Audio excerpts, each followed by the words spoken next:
अथ तृतीयो अध्याय।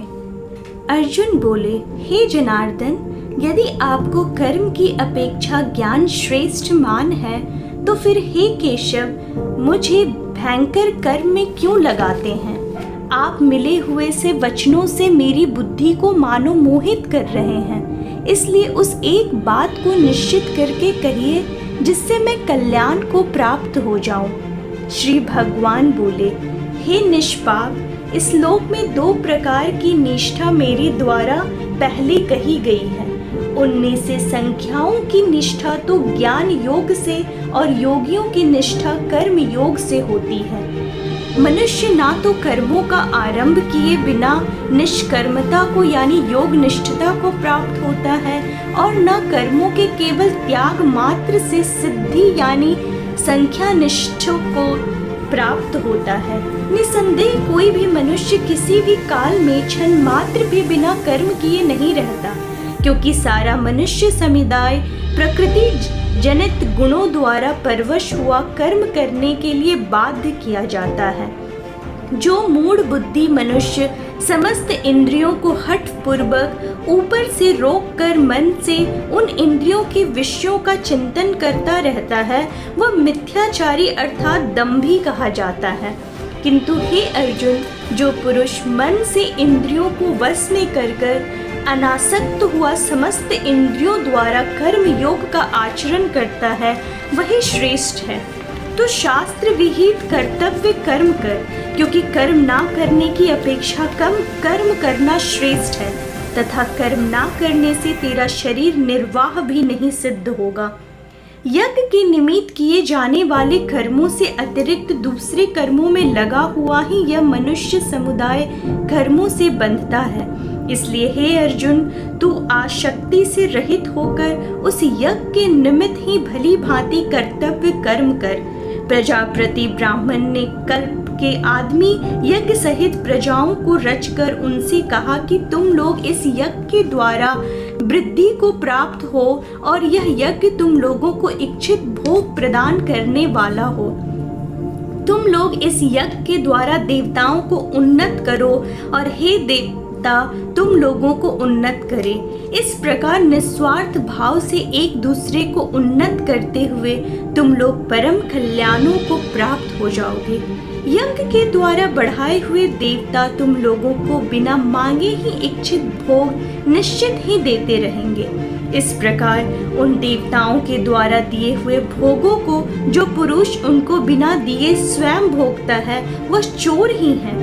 यज्ञ से बचे हुए अन्न को खाने वाले श्रेष्ठ पुरुष सब पापों से मुक्त हो जाते हैं, और जो पापी लोग अपना शरीर पोषण करने के लिए ही अंत पकाते हैं, वो ही तो पाप को ही खाते हैं।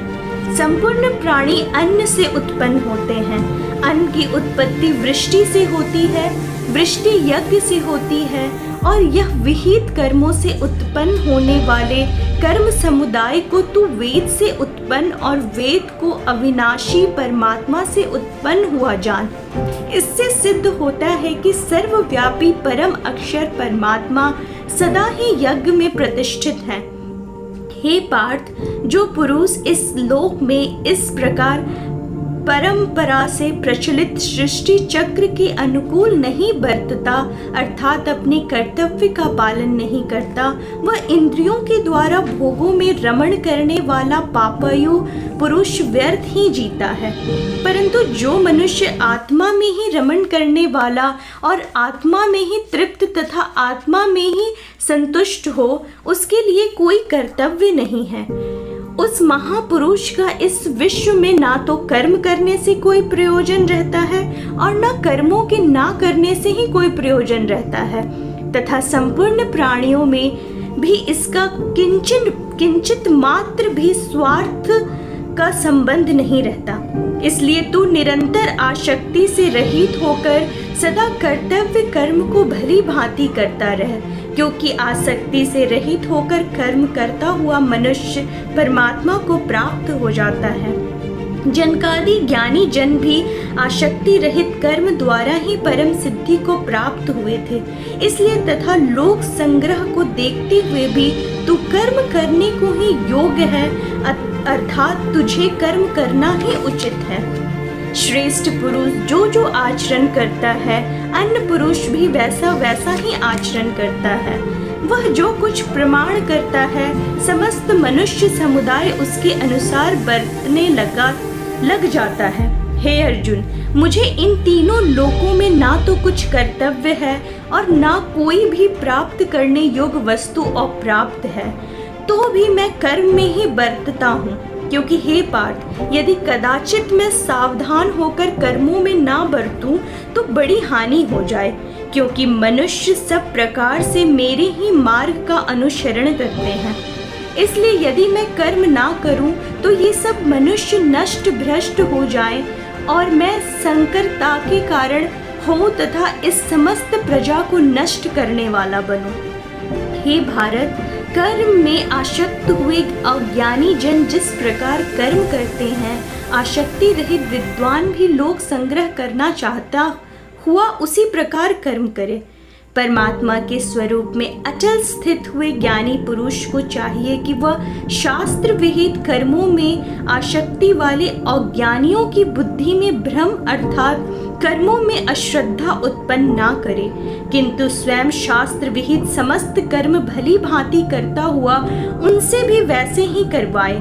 वास्तव में संपूर्ण कर्म सब प्रकार से प्रकृति के गुणों द्वारा किए जाते हैं, तो भी जिसका अंतःकरण अहंकार से मोहित हो रहा है, ऐसा अज्ञानी मैं करता हूँ ऐसा मानता है। परंतु हे महाबाहो, गुण विभाग और कर्म विभाग के तत्व को जानने वाले ज्ञान योगी संपूर्ण गुण ही गुणों में बरत रहे हैं, ऐसा समझकर उनमें आसक्त नहीं होता। प्रकृति के गुणों से अत्यंत मोहित हुए मनुष्य गुणों में और कर्मों में आसक्त रहते हैं। पूर्णतया ना समझने वाले मंद बुद्धि अज्ञानियों को पूर्णतया जानने वाला ज्ञानी विचलित ना करे। मुझे अंतर्यामी परमात्मा में लगे हुए चित्त द्वारा संपूर्ण कर्मों को मुझ में अर्पण करके आशा रहित, ममता रहित और संताप रहित होकर युद्ध कर। जो कोई मनुष्य दोष दृष्टि से रहित और श्रद्धा युक्त होकर मेरे इस मत का सदा अनुसरण करते हैं, वो भी संपूर्ण कर्मों से छूट जाते हैं। परंतु जो मनुष्य मुझ में दोषारोपण करते हुए मेरे इस मत के अनुसार नहीं चलते हैं, उन मूर्खों को तू संपूर्ण ज्ञानों में मोहित और नष्ट हुए ही समझ। सभी प्राणी प्रकृति को प्राप्त होता है, अर्थात अपने स्वभाव के परवश हुए कर्म करते हैं। ज्ञानवान भी अपनी प्रकृति के अनुसार चेष्टा करता है, फिर इसमें किसी का हठ क्या करेगा। इंद्रियों के अर्थ में अर्थात प्रत्येक इंद्रियों के विषय में राग और द्वेष छिपे हुए स्थित है। मनुष्य को उन दोनों के वश में नहीं होना चाहिए, क्योंकि वो दोनों ही इसके कल्याण मार्ग में विघ्न करने वाले महान शत्रु हैं। अच्छी प्रकार आचरण में लाए हुए दूसरे के धर्म से गुण रहित भी अपना धर्म अति उत्तम है। अपने धर्म में तो मरना भी कल्याणकारक है और दूसरे का धर्म भय को देने वाला है। अर्जुन बोले, हे कृष्ण, तो फिर यह मनुष्य स्वयं ना चाहता हुआ भी बलात् लगाए हुए की भांति किससे प्रेरित होकर पाप का आचरण करता है। श्री भगवान बोले, रजोगुण से उत्पन्न हुआ यह काम ही क्रोध है। यह बहुत खाने वाला अर्थात भोगों से कभी न अघाने वाला और बड़ा पापी है। इसको ही तू इस विषय में वैरी जान। जिस प्रकार धुएं से अग्नि और मैल से दर्पण ढका जाता है तथा जिस प्रकार जेर से गर्भ ढका रहता है, वैसे ही उस काम के द्वारा यह ज्ञान ढका रहता है। और हे अर्जुन, इस अग्नि के समान कभी ना पूर्ण होने वाले काम रूप ज्ञानियों के नित्य वैरी के द्वारा मनुष्य का ज्ञान ढका हुआ है। इंद्रियां, मन और बुद्धि ये सब इसके वासस्थान कहे जाते हैं। यह काम इन मन, बुद्धि और इंद्रियों के द्वारा ही ज्ञान को आच्छादित करके जीवात्मा को मोहित करता है। इसलिए हे अर्जुन, तू पहले इंद्रियों को वश में करके इस ज्ञान और विज्ञान का नाश करने वाले महान पापी काम को अवश्य ही बलपूर्वक मार डाल। इंद्रियों को स्थूल शरीर से पर यानी श्रेष्ठ, बलवान और सूक्ष्म कहते हैं। इन इंद्रियों से पर मन है, मन से भी पर बुद्धि है, और जो बुद्धि से भी अत्यंत पर है वह आत्मा है। इस प्रकार बुद्धि से पर अर्थात सूक्ष्म, बलवान और अत्यंत श्रेष्ठ आत्मा को जानकर और बुद्धि के द्वारा मन को वश में करके, हे महाबाहो, तो इस काम रूप दुर्जय शत्रु को मार डाल। ओम तत्सदिति श्रीमद्भागवताशुपनिषत्सु ब्रह्म विद्याम योग शास्त्रे श्री कृष्णार्जुन संवादे कर्म योगो नाम 3 अध्याय।